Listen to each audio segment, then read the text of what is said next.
Let's go guys. Ito yung pagpapatuloy ng ating vlog kanina, part 2. Kakain naman kami ng tanghalian dito sa Kubo-Kubo. Naiwan doon sa bahay si Mia at saka si Monica. Dito kami kakain sa Kubo-Kubo. So babayin yung mga kaganapan. Salamat ng marami sa mga Panolo friends na rin. Tanghalian time. Wow. Let's go guys.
Nagbalagap daw, sabi niya dito sa mga kapatid. Ayan. Kaya lang, hindi pa nabalik hanggang ngayon, sabi niya yan. Sabi kanina, sabi daw yung kapatid. Kaya lang, sabi mo rin na, ako na, gasas hapon na, wala pa. Sabi ko malawit yung pambayan. Wala itong mga tapuyan. Walang matakyan ay bumak na.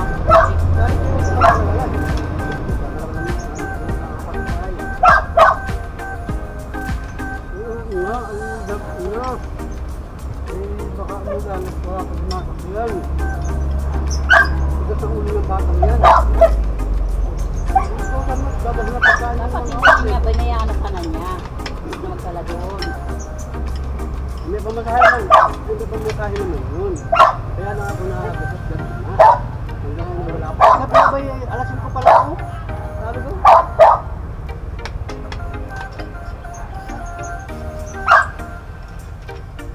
Alam, may dadating pa yung kapatid mo. Oo, hindi naman pala intindihin niya. May cellphone naman niya akong dala yun ay.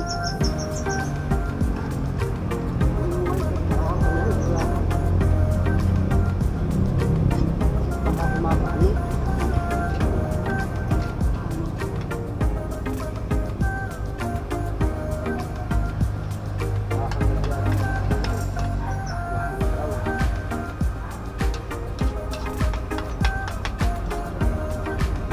Marami ang pumasok sa kanila.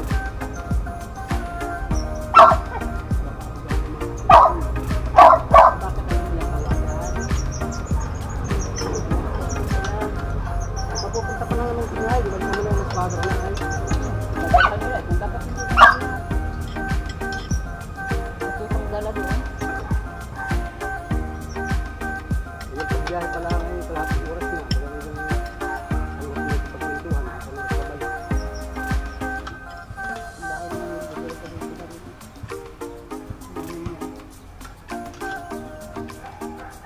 Babalik din naman nga ay. Wala may pagtandaan kami. Ay, nag-usabi ng bigay.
Alright mga Panoli friends, gandang tanghali sa ating lahat. Tapos na kaming kumain guys. Ayan yung pinagkainan namin. Ayun. At nakarasa tayo sa tanghalian na ito. Ayan, si Mrs. naggagawa na uli siya ng nagpapako-pako na siya. Sindali wala dito, nandun sa kabilang bahay sa kanila. Ayan. At si Monica saka si Mia nandun sa bahay. Awan kung kumain na yun dun. Pero meron naman tayo iniwan doon na pagkain, yung gulay at saka yung isda. So salamat sa lahat ng sumama sa akin sa vlog. Ito at dito muna ito kami sa Kubo-Kubo sa may likod, bahaging likod. Yan, may bubong dito. Saka yan, medyo mahangin-hangin dito guys. At yung aso, tahimik na rin yung aso kasi napakain ko na ng mga tira. At siyempre yan, at inom tayong tubig. May tubig na rin, yelo.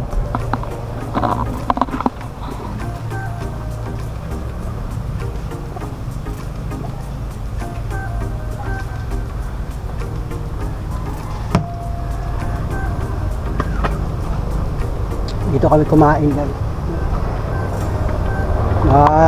Mahangin-hangin dito kumpara dun sa bahay. Kasi ngayon ay pasado alas 12 na ng tanghali. Wala namang ulan. Pero hindi ko alam, baka mamaya uulan. Pero mahangin-hangin dito guys. Tayo relax na. Nakapagluto na tayo kanina. Nakakain na rin kami. O di ayos na. Hayahay na tayo hanggang hapon. Tingnan natin mamaya kung anong merienda. Si Monica yata ay baka may pasok ulit mamayang hapon naman. Nandun sila sa bahay. Let's go, bye bye. Thank you for watching. Bye bye mga Panoli friends. Salamat.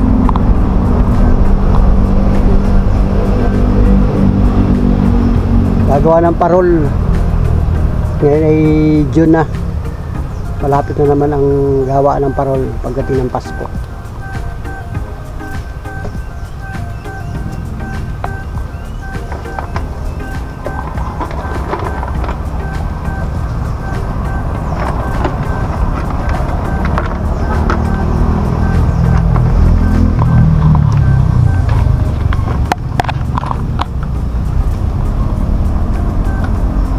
Meron dito duyan nakataas.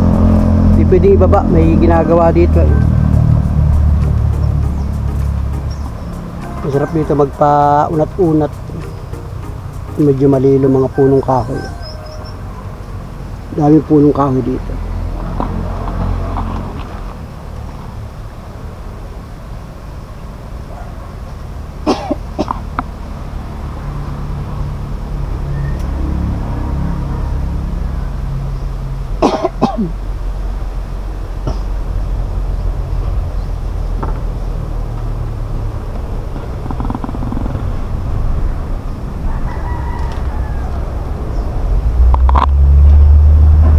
Wow.